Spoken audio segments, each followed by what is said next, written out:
Okay, good morning, everyone. Thank you for joining us today. We appreciate you making some time here on this Tuesday morning to get an update on a bunch of things that are happening right now. Got a long list of items I want to cover. We are blessed to have our state senator, Tom Barrett, as our guest speaker today. He will give an update on what's happening in Lansing with everything, as well as be able to take a few questions from you. Now, Tom, I believe, will not be joining us until about 9:15. I messaged him to let me know when he is on, and we'll turn the program right over to him. So in the meantime, I want to in and cover a number of items, and then when Tom gets on, as I said, we'll just go straight to him. The biggest new news out here that just came out, and some of you probably saw this that follow me on social media, the Michigan Economic Development Corporation just announced a new small business grant program, and actually just got approved at 3 o'clock yesterday. So we're just getting information ourselves on what the parameters are, the details and whatnot. Here's a couple of key items, though. The application window will open on December 15th.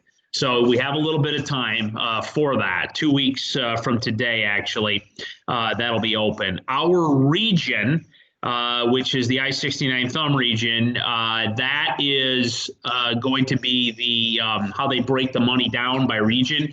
It looks like we're going to be getting $850,000 as a region. So this is not nearly as much as we got in the last round.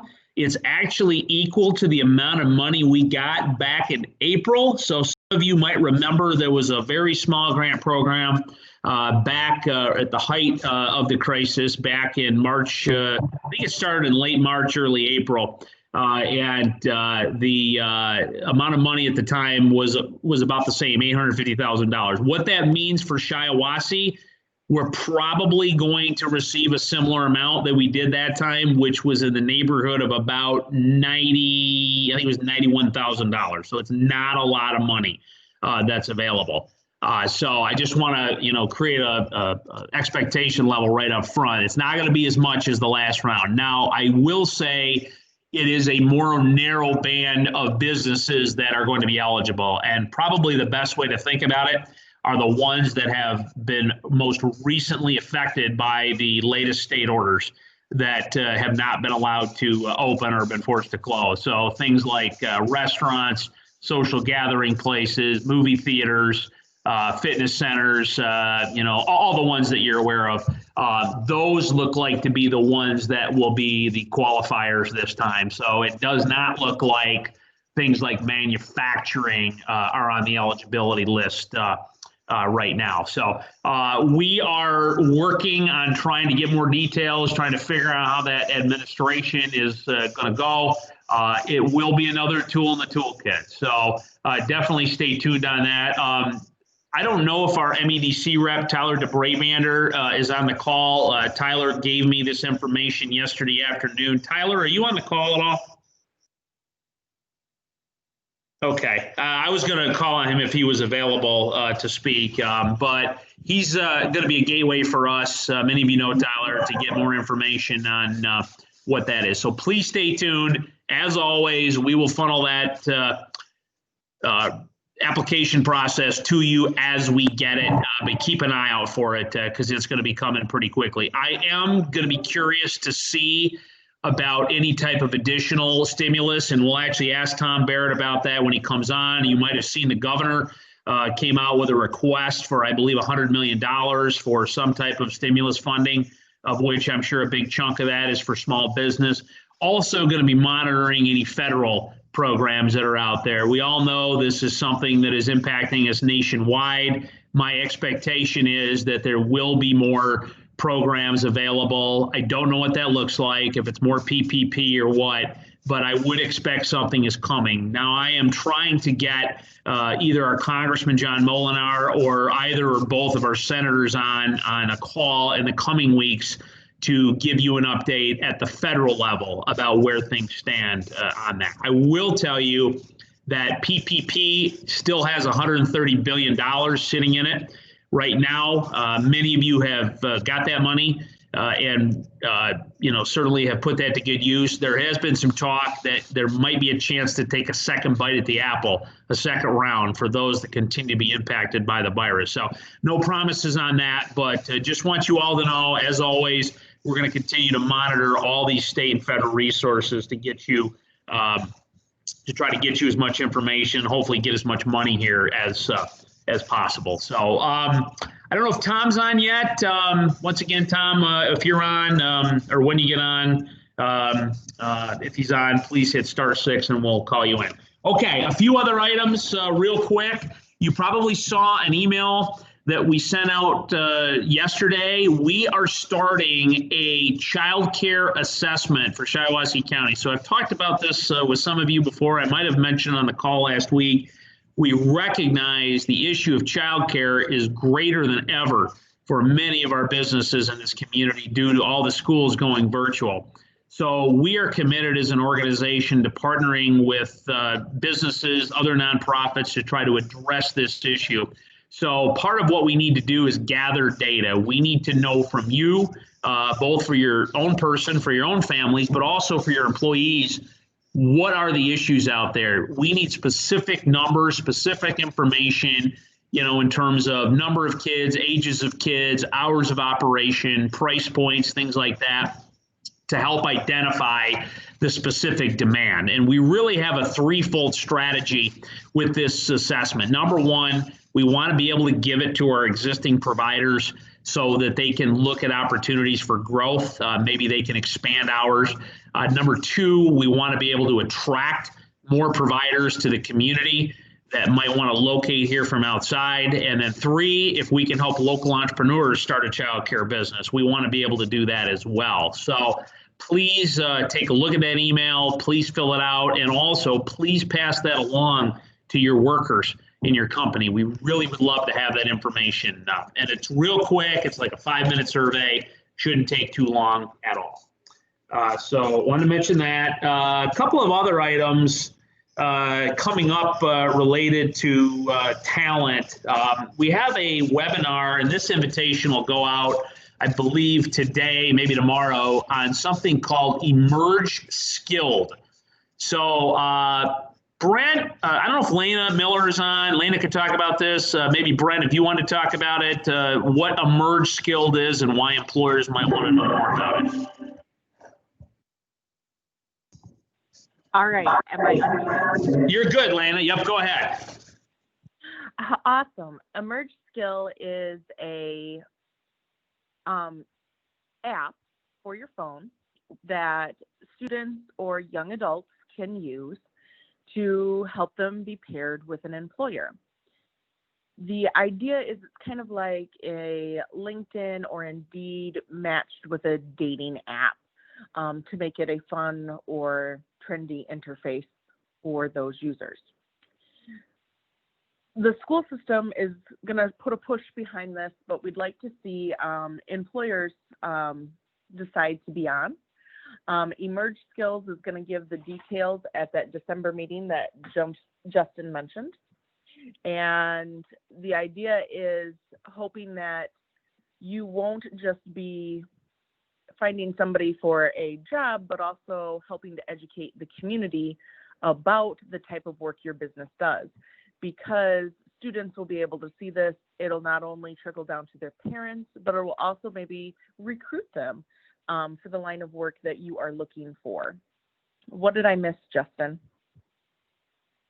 No, that's good. We are doing a webinar on the 16th, I believe, at, I'm looking at the calendar right here, and you're going to get an invite on it, as I mentioned, 16th at 1 p.m. To learn more about how you can participate as an employer. So, just another tool in the toolkit as I look at it. I mean, many of you continue to face talent challenges, and so we want to continue to identify resources. We want to thank Lena and the team at the RESD for bringing this opportunity forward. Definitely think it's a great way to be able to partner businesses with our schools to try to build that future talent pipeline. So look for more information on that on your email coming up shortly this week. So anything else, Lena?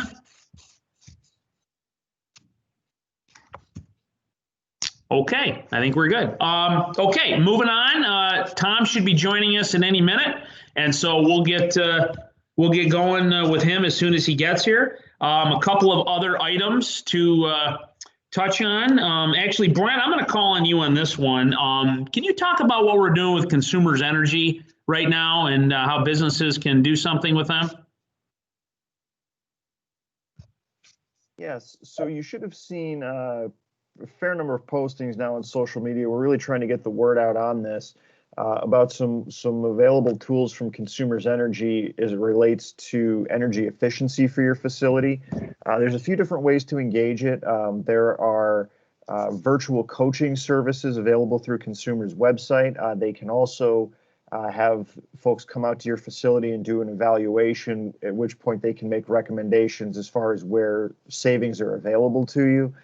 And not only that, but once you have that information, the program will actually pay for things like thermostats or LED kind of transfers, things like that, to just kind of help you implement whatever changes it is that they're suggesting are available to you. So all this is customized and it's available on Consumers website. We've sent out some emails and, like I say, some social media posts as far as direct links to information on the program. But if anybody wants to find out more, feel free to reach out to staff as well, and we'll get you plugged into the right people. Thank you, Brent. Actually, while you're on, we did talk about this last week, but I'm giving credit to Brent on this. He's the one that put it together, our new talent attraction resources guide. I want to make sure we continue to bring that up every week. Can you touch on that real quick for the listeners? Yep. So again, this is another item that should have come across your inbox at some point. But we have put together a list of all the available resources to help with talent attraction needs. It's kind of grouped into areas of interest and expertise.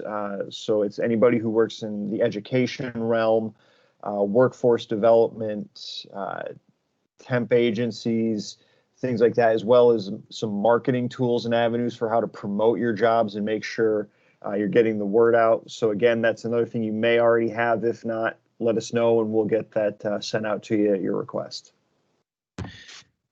Very good. Thank you, Brent. And just got notice that our state senator, Tom Barrett, has joined.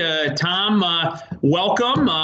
Please hit *6 on your phone and we'll get going with you. And want to thank our state senator for coming on today. Tom had joined us a few times when we were doing these calls several months ago. We very much appreciated his participation and certainly for everything he's doing to represent Shiawassee County in the 24th District in the Senate. So, Tom, if you would, maybe give our group a update on what's happening in Lansing, and then maybe we could have a couple minutes for questions if anyone has anything. Absolutely. And hopefully you can hear me okay. I've got my headphones in, and I know sometimes that can work and sometimes it can't. So if you can't hear me, let me know. You're good. You're good. We can hear you. All right. Very good. Thank you. And I appreciate the opportunity. Thanks for being flexible with my schedule. I had to drop my daughter off at school this morning before getting back to get on the call. So appreciate that flexibility, and hope everyone's had a great Thanksgiving, and we're able to participate however you could, however you felt was best, for you and your family and everything. We're certainly, proud of what we've been able to, achieve here in our country. And Thanksgiving is really a uniquely American holiday, and one that I think shouldn't be overlooked. So hopefully each of you were able to set aside some time and really appreciate that, like we were. In Lansing now, our focus has shifted a bit to our biannual lame duck period, which is that time between the election and the end of the year. And that is kind of the closing out of this legislative term. So every single bill that's been introduced in the legislature in this term will expire at the end of December if there's no final action taken on it. If the governor hasn't signed it into law, then it simply dies, and you can't pick it up where you left off. You have to restart over again with anything that would be in the system already. So if a bill is passed the House, for example, and is in the Senate right now, if we don't pass it out of the Senate by the end of the year, and if the governor doesn't sign it, then that bill would simply die, and it doesn't start in the Senate next year. It would have to get reintroduced by another member, start through the committee process again, and go all the way through the entire legislative review before it could get signed into law. So there's a lot of demand for us to pass legislation of members who might be term limited from office or leaving for other positions, or just things that they've worked hard on over these last 2 years that they want to see get done, that have kind of been, distracted by everything going on with the coronavirus situation and the response that we've had to that.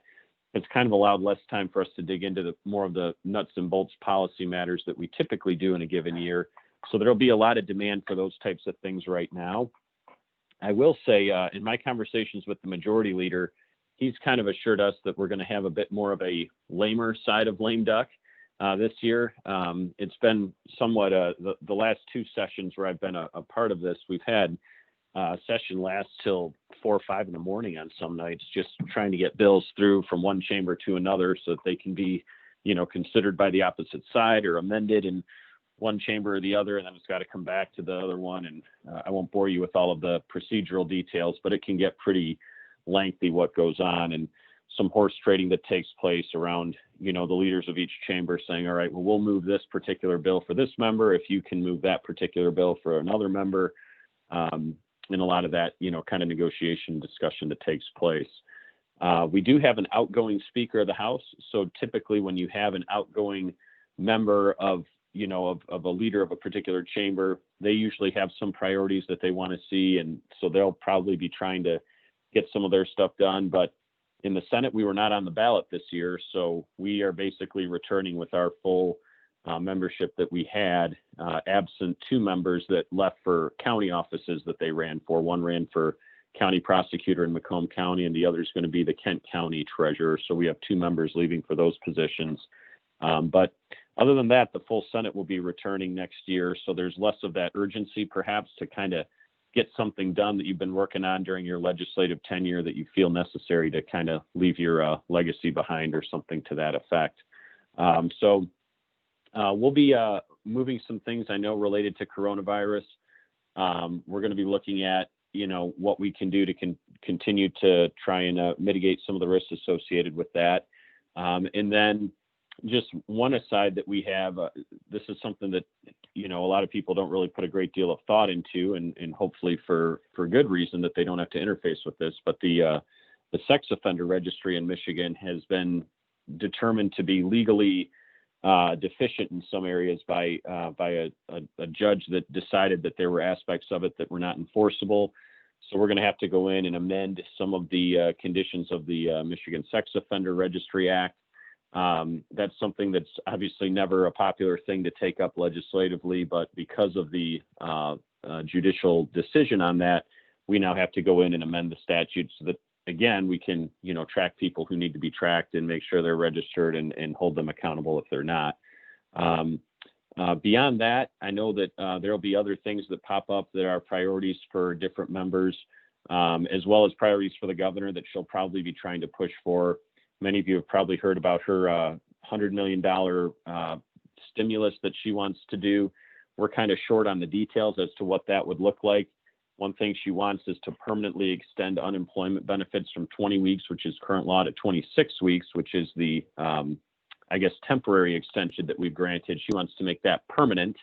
I'm opposed to that movement because I think when we have a healthy economy, people returning to the workforce, I know the last time I was on a call with you, there was a huge concern about employees not returning to the workforce and finding talent to come back in when they could go home and make $600 a week in pandemic unemployment. So I think the best way to mitigate that is to have an open economy where people can make their best decisions for their businesses and their families, and workers can freely transact in the commerce of, finding employment, working for employers, and moving about as their skills, develop and as opportunities arise. So there will be priorities the governor will have. I don't know exactly where the negotiations will go as far as what type of settlement we make some of her issues that she may want to see that are things that we may be able to find common agreement on. I guess I can answer questions that people may have. I'm sorry, I don't have specific answers for legislative matters that may be of great interest to you, just because we don't know exactly where everything's going to go in these next couple of weeks.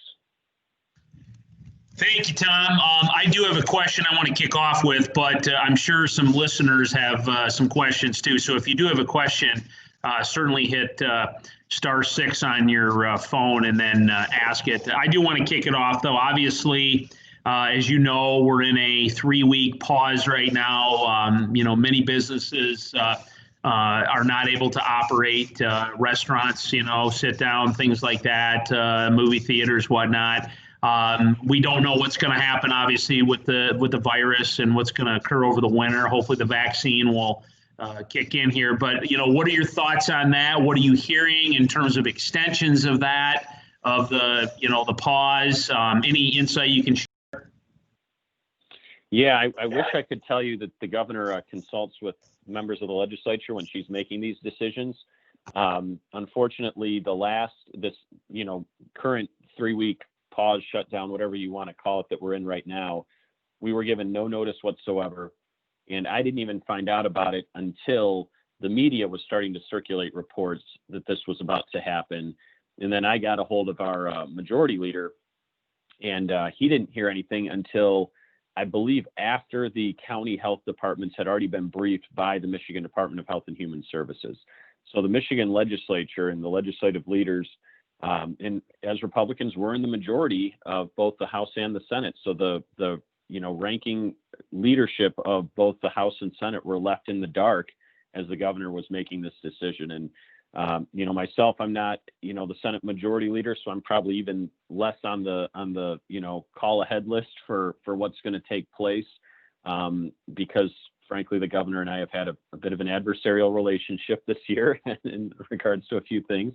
But I wish I could tell you that we were able to collaborate and say, look, Governor, show us the evidence of where restaurants have been a hotbed of spread of coronavirus. They've mitigated, they've taken precautions, they're diminished capacity, they're spacing people out, things of that sort that have really cut down the transmission at places like restaurants. And similarly with movie theaters, I don't think we knew of a single outbreak that contact tracing had shown had anything to do with people going to a movie theater. If you have people spaced out appropriately and whatnot, these are big rooms with, large areas where people can spread out, and they're businesses that deserve the opportunity to mitigate risk and continue to thrive. And instead, it seems very arbitrary that the governor will shut down these things, but not, other types of things that people may engage in, and other things that may or may not be, as risky or more. So I wish I could tell you that she's collaborated with us on that. I have a profound concern that she may extend this shutdown even further. When we started this, there was a 2-week shutdown that was at the beginning, and that lasted for months. Now, I don't want to sound hopeless to people on the call who are certainly anticipating the reopening of the economy, and I certainly hope that it goes that way. We've also in the legislature supported challenges to the governor's authority to do this.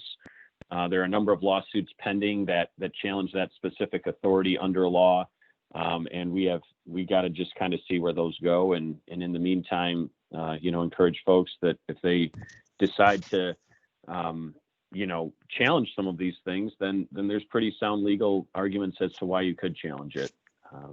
But I can't really give you that legal advice, not being an attorney myself, other than to say that there are people working on that currently.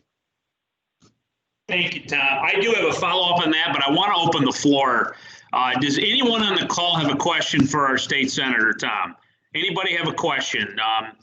Hit *6 on your phone, please. Anyone have anything? Hey, hi, this is Kim Remenick here. I have a question regarding the pause. So if you're not able to, have communication between the legislature and the governor, what if we are a business that is affected by this pause? Whom should we contact to try and have our voices heard? It just seems like we are indefinitely not heard by anybody we seem to contact. So what can we do to move this forward on our end? Yeah, I would definitely contact the governor's office and register your opinion there. It is something that, a lot of people have contacted her office, so I don't know how responsive they are to those types of concerns and complaints. And definitely, I appreciate when people let us know. I'm not saying that we have no authority whatsoever, but under the emergency powers that the governor has claimed, she's completely able to bypass the legislature altogether. And here's just one example. I was talking to one of my colleagues in the Senate over Thanksgiving weekend, and he reminded me, he's like, we can't, as legislators, we can't just walk into the governor's office and demand a meeting. Like, she doesn't have to entertain that demand at all. In fact, the majority leader tried to contact her about something, and she dismissed him and told him to go through the proper channels and not contact her directly. Meanwhile, the governor is able to walk onto the Senate floor at any time that she chooses when we're in session and come talk to us and tell us what's on her mind and why she's doing things the way that she is. And she's been the governor for almost 2 years now, and not once in that 2-year time frame has she come to the Senate floor to engage with legislators. Not a single time. And when Governor Snyder was in office, it wasn't like he was there frequently, but he was there on occasion, meeting with members and explaining priorities and working through issues, and certainly trying to influence people's decision to vote a certain way and whatnot. I've seen none of that from Governor Whitmer at all. She has not come to the legislature in person, other than to give her State of the State address that's a requirement each year. That has literally been the extent of what I've seen her attend any type of legislative function in the Capitol. So it makes collaboration and trust and relationship building very difficult then. And it makes us wonder what her motivations are, unfortunately. Tom, and maybe, go ahead, Kim. Oh, no, thank you. I just, it's just hard to know who to contact at this point to try and get something to move forward. So you're suggesting the governor's office still? Yeah, so I can give you the governor's office constituent contact line. It's 517-373-3400. And I don't, of course, have any knowledge of who monitors that line, who works it, if they take, complaints. But that is the official, contact line for the governor's office in Lansing. And ultimately, with her making these decisions without legislative input, I can't even give you I can't say, well, I worked on X, Y, or Z part of this. She's not working with us in that regard. So I can't tell you, well, on December 8th, we're going to do this, that, or something different, because she's not consulting with us on that whatsoever. Tom, can you? Okay, thank you. Thank you, Kim. And this may be a real good opportunity. I had a better answer for you. Tom, this may be a good opportunity. Can you talk, and obviously you could probably talk about it for a lot, but just for a sort of an elevator pitch here, what is the state Senate, the legislature's plan? I've heard that question out there, well, what's the legislature's plan? Can you kind of just give sort of an elevator, what is the plan that you in the House and the Senate want to propose to work with the governor? What's your plan? Sure. And we have worked on a number of things currently already. We've funded a state budget that poured a tremendous amount of money into coronavirus response and PPE and protective equipment for hospitals, for schools, for businesses, for all of that to be able to safely or more safely reopen the economy. We've given waivers for unemployment for people who were displaced in the economy because of things being shut down. And then we also worked hard on a school reopening plan that we were able to get that requires school districts to take certain steps during the school year. And if they decide to do a virtual learning plan, that is permitted for them to be able to do, but they have to, be willing to affirm that decision at their school board meeting at least once a month. We've also given local governments the ability to meet remotely for the time being, so that they can transact business as they need to without having, large gatherings of people necessarily. And then we've, like I said, I mean, the biggest thing we've done is really put a lot of money into the PPE requirements that are going to be out there. And then we also worked on a nursing home plan to stop the spread of COVID at nursing homes in our most vulnerable population. And I think the difference between where we stand and where the governor stands is the governor won't really tell us what level of risk is okay for people to be willing to take on their own. So at what point can people know the risks that are present with COVID, know the likelihood of transmission vectors and everything else, and decide to, for themselves and for their family and for the needs and everything that they have, take calculated risk as to what, is appropriate for them to be able to do. The governor seems to be in the position of making those decisions on our behalf for us, whereas the legislature is much more willing to say, look, we can arm you with the knowledge of what a likely transmission vector and everything else is and what you ought to do to prevent that. But ultimately, we can't step in your shoes and live your life for you. And that's the big difference between where we stand and where the governor is. In addition, in the state house, they have proposed a plan that would basically take the state health department as the primary vehicle out of the way and put the county health department as the primary decision point for a lot of these things. It would basically allow counties that have kept their transmission low and everything else to opt out of the state mandates that are in place at a given time. So that's something that the state house has really put forward. Representative Frederick, your state representative, has really been a leader on that. I have not seen that come over to the Senate. I don't know if it's something that will come about in lame duck, but it's possible that could come over to us as well. So there's a number of different things that we have done and things that we're looking at. But ultimately, at the end of the day, if we could just pass a law that eliminates coronavirus, we would have done that already. So this is an invisible virus, and it's not always something that government can control what it does and what it doesn't do. So we have to arm people with the knowledge of what risks are out there and how they can properly mitigate them, fund the things that help stop the transmission, allow for remote work, allow for, people. We passed a bill that protects workers if they have COVID or have symptoms of COVID, that they're not going to get fired if they're not at work. And then we also shielded employers from liability if someone catches COVID and tries to, suggest that they caught it at work. As long as that, business was taking proper mitigation efforts, then, they wouldn't be subject to liability from someone if they think they caught it at work or something like that. So we've tried to do a well-balanced approach to this, with also the understanding that at the end of the day, we can't control what the virus does. And ultimately, some of these solutions are not government solutions that require people to make good, sound decisions for themselves. And I think they will. Thank you, Tom. I have one more question, but I want to open the floor again. Anyone on the call have a question for our state senator? Hit *6 on your phone, please. I have a question. Yeah, go ahead. Okay. My name's Gail Giesler. I'm out here at Green Langsburg. I kind of understand we are all ready to get over this pause that we're on right now.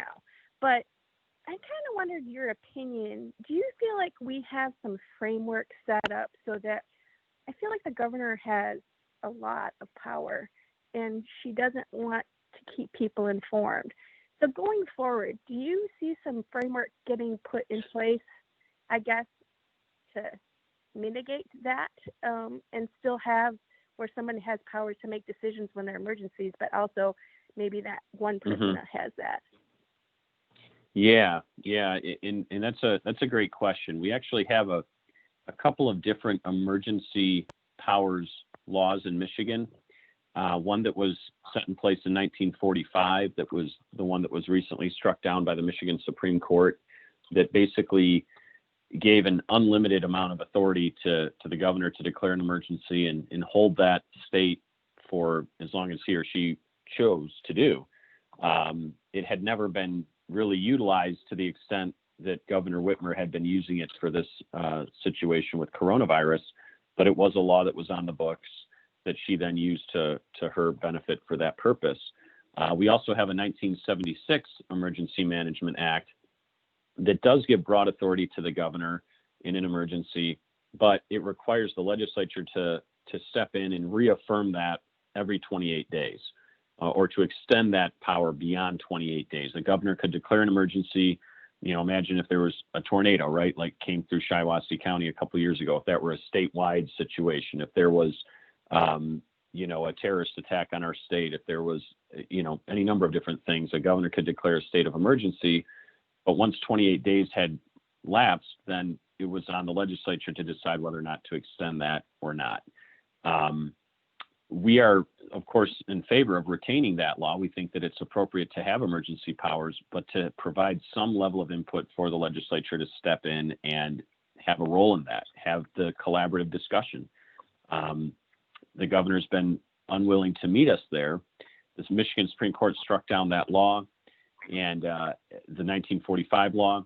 So the governor has now kind of reverted, because we haven't extended her wholesale emergency powers, she's reverted to this public health code. And the public health code is much more stringent with the authority that the public health director has the ability to do. And it's my belief, and shared by a lot of others, that they've extended far beyond what their authority in the statute even requires. So I think they've gone beyond what their authority is, but we have to wait till a court, you know, takes that challenge to make that decision.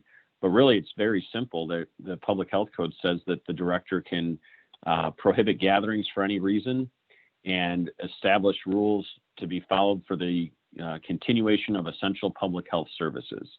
It doesn't say that you can shut down restaurants and bowling alleys, but leave open retail and you know, other, you know, marijuana dispensaries, or, you know, whatever you want to pick and choose from this buffet line of types of businesses and types of things that are open or closed or whatnot.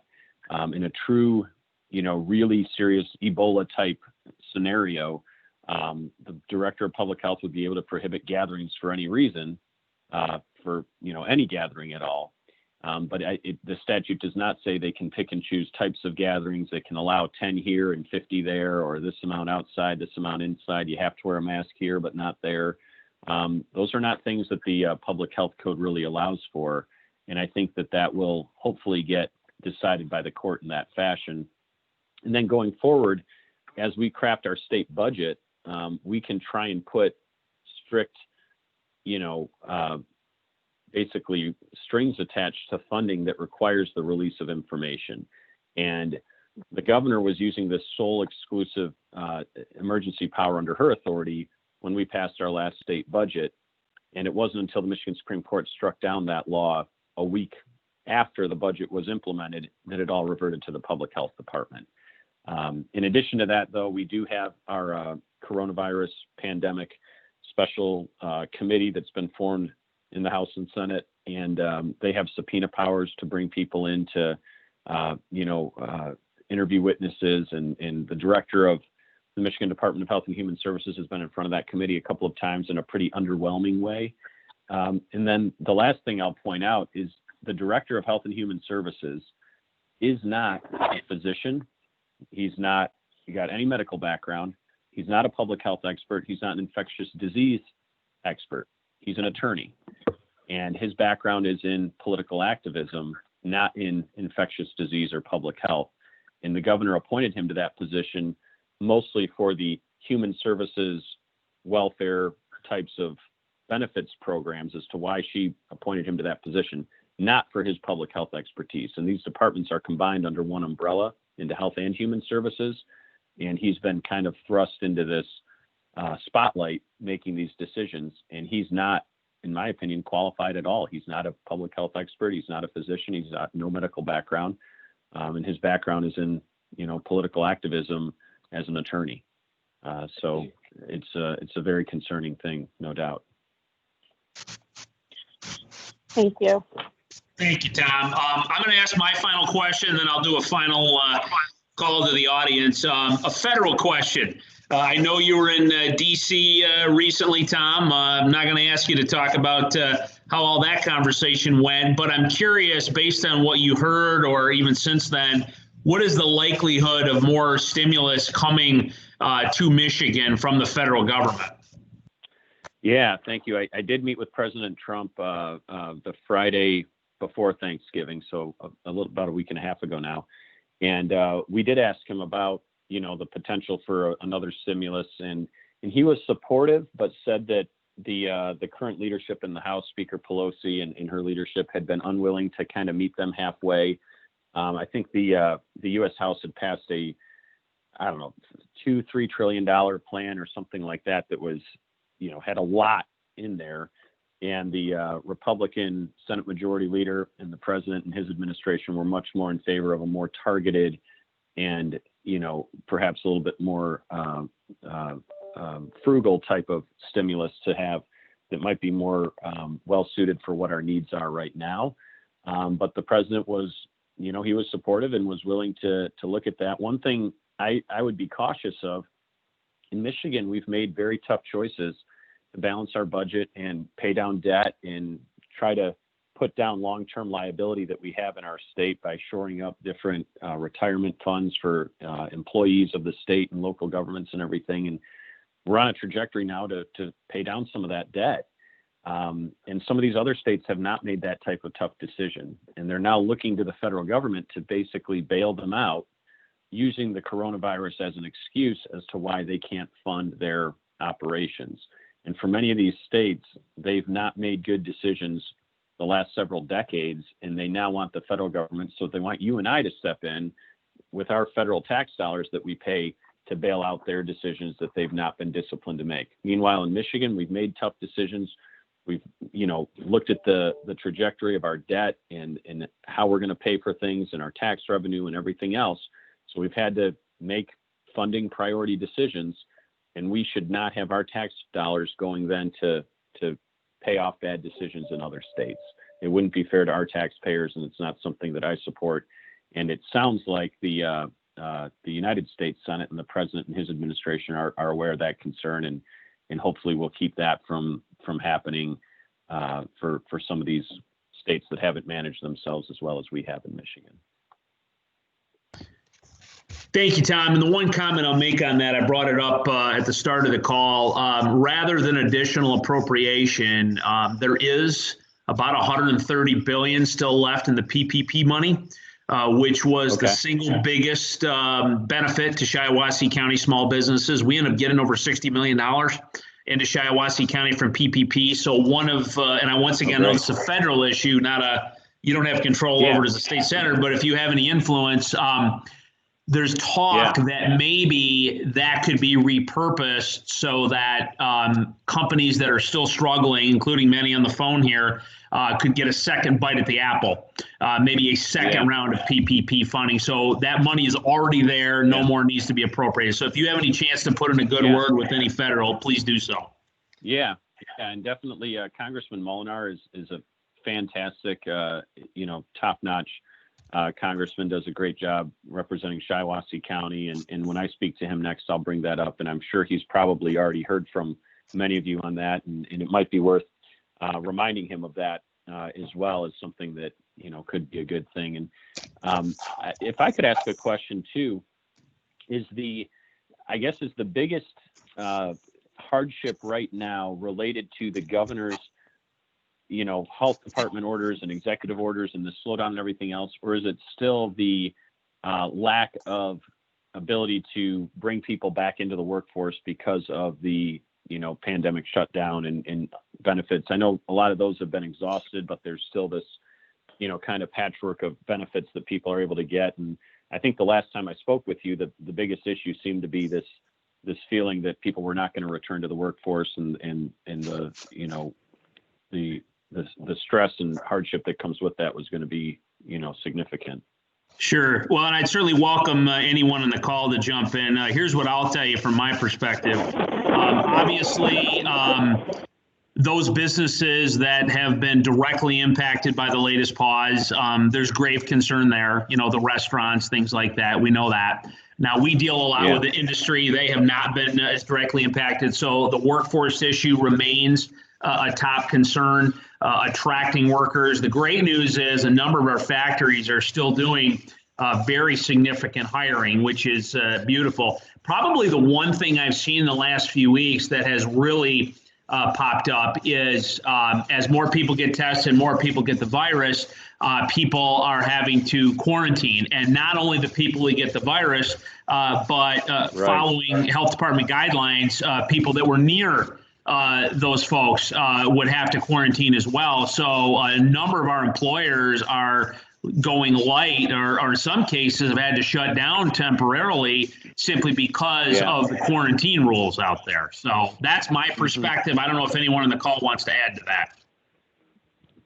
Yeah, Justin, this is Barry Paxton. Tom, I'm the owner right at home. We're senior in-home care and assistance company, and I can't reiterate enough, based on our prior call that we had with you, the lack of talent available and the lack of interest in actually coming back to work.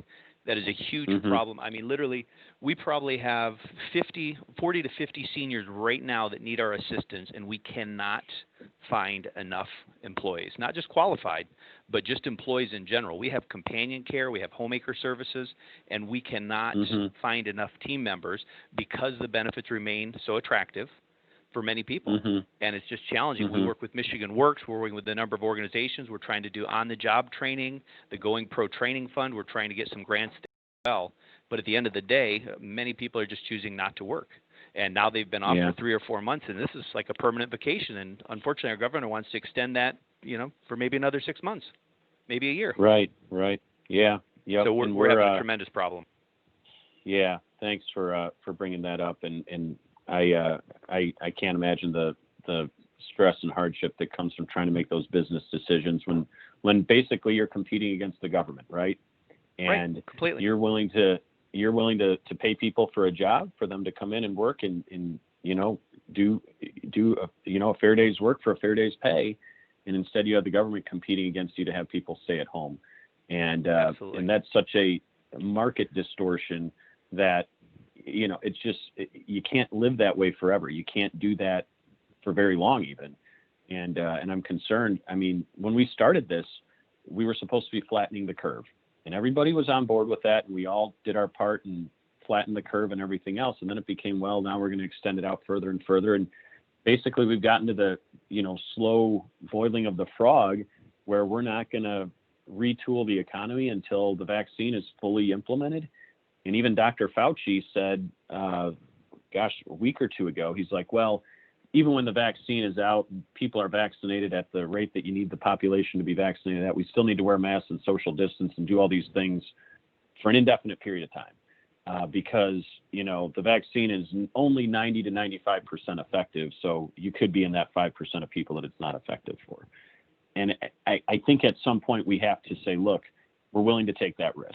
Like, we're willing to accept the fact that nothing's perfect, and everything is, everything in life that you do has some element of risk, and we try and mitigate that, and we do our best.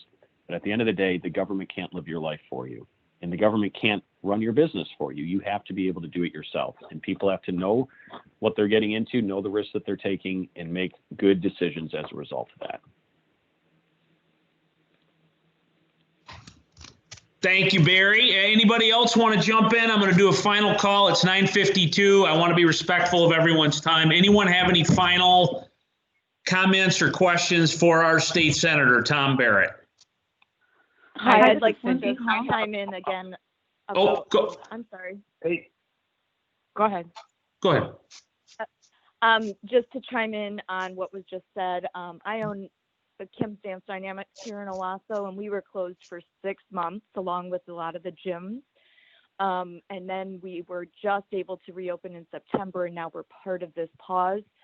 For us, it is this indefinite and the lack of a voice for our business as a whole that is just frustrating for not just me, but across the entire state. So, and I agree, though, that we shouldn't have, we need workers to come back in. So that kind of help doesn't really help, because then you have workers that don't want to return. We are just asking, as an entire industry that we be acknowledged that, again, there's no proof that it spread through our businesses. And, right. And any amount of help is nice, but mostly we just want to be back to work. You know, it's not so much that we want to have all these stimulus packages. We just want to be able to get back to work like other states are able to.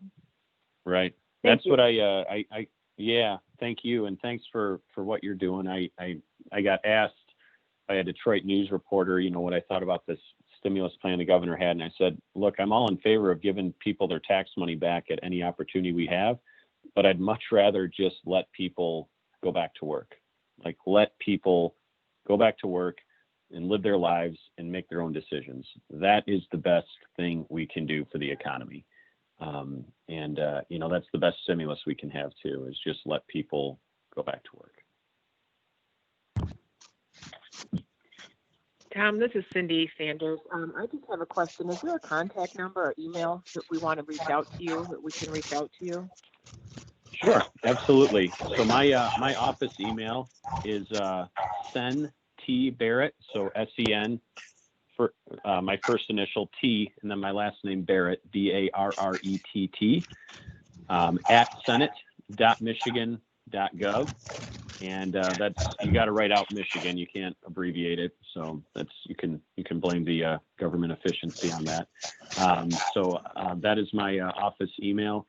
That's probably the best way to contact me. And then my phone number to my office is 517-373-3447. And if there's something I can do to advocate for you or your employees, your businesses, something that you think is specific that we can do, I'm happy to do anything that I can. I feel I've kind of pushed back against the governor this entire year on a number of these things, and I wish we had more wins to show for it. We did get a big court victory back in October, but that just kind of forced the governor to retool and go back and try the same thing through a different mechanism. So, you know, we're going to keep going. She's going to keep doing what she's doing. We're going to keep trying to push back, and anything I can do on a specific way for any of you or any of your businesses, please let me know, because you guys are the backbone of our economy and what we do to really have a healthy and prosperous state. So I appreciate that. Thank you, Tom. And I will, just so everyone knows, when I send out our next weekly update invitation, I will put Tom's contact information there. In fact, when we were doing this before, we kept the contact information for Tom, Ben Frederick, Congressman Molinar, and Senators Peters and Stabenow. So I'll make sure those all get in the next invite, so you have that contact information. So Tom, I want to thank you. You've been very generous with your time today. Thank you for representing Shiawassee County in the Senate and for all that you do. Definitely follow up directly with Tom's office if you have questions. I want to wrap it up. It's almost 10 o'clock. The one thing I do want to say, though, and I touched on it at the start. Thank you, Tom. Today is Giving Tuesday. 25, I believe, Shiawassee County nonprofits are raising money right now. Businesses are struggling, governments are struggling, our nonprofits are struggling as well. And so Giving Tuesday is a way for you to be able to support a lot of great local nonprofits here in Shiawassee County. So please check that out. It's Raise Up Shiawassee. You probably have heard about that. Check out their website. And if you want to connect with any of them, please let me know. So with that, we will wrap up the call. Once again, thank you, Senator Tom Barrett. Thanks, everybody, for joining us today. Merry Christmas, everyone. Yes, Merry Christmas. Thank you, Tom. All right. Have a good rest of your day, everybody. Take care.